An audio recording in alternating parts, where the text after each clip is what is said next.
చాలా దారుణాతి దారుణంగా మిర్చి రైతులు మరి బాధలో ఉన్నారు.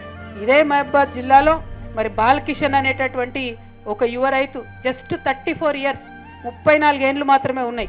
ఆయన తులసియా తండాల కురివి మండలంలో చనిపోయింది. ఇప్పుడు అదే కురివి మండలం నుంచి నేను వచ్చిన. ముఖ్యమంత్రి గారు నేను రిక్వెస్ట్ చేస్తా ఉన్నా, మీరు కొంచెం సేపు రాజకీయాలు పక్కన పెట్టండి. మీరు రైతు భరోసా వేసినామన్నారు, నిజంగా ఎవరికి వస్తలేదు వాస్తవానికి. అది మీకు ఎవరైనా మీ నాయకులు చెప్తున్నారో చెప్తలేదో మాకు తెలియదు, మేము చెప్తా ఉన్నాం, వస్తలేదు. రెండవది, రైతు రుణమాఫీ చేసినామంటారు, ఎవరికి రాలేదు.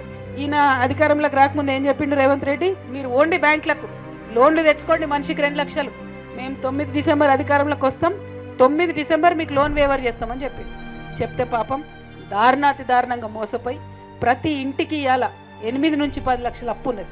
ఏది రుణమాఫీ? దయచేసి రుణమాఫీ చేయమని నేను కోరుతా ఉన్నా. ఇవాళ నిన్న యువ రైతు చచ్చిపోయిందంటే ఊరికే చచ్చిపోలే, ఈ కష్టాలు దయచేసి మీరు గమనించమని నేను కోరుతా ఉన్నా. ఇక బోనస్ కాదు, అది బోగస్ అనాలి దాన్ని, బోగస్. ఎందుకోసం అంటే సన్నవడ్లకు బోనస్ ఇస్తామని చెప్పారు, 10% మందికి కూడా ఇయ్యలే. మొత్తం రైతులు అమ్మేదాకా చూసిరు, అమ్మినాక లాస్ట్ లో కొంతమందికి ఇక బోనస్ ఇచ్చినామని 2-3 ఊర్లల్లో ఇట్లా విధులు ఇచ్చినట్టు బోనస్ ఇచ్చిరు.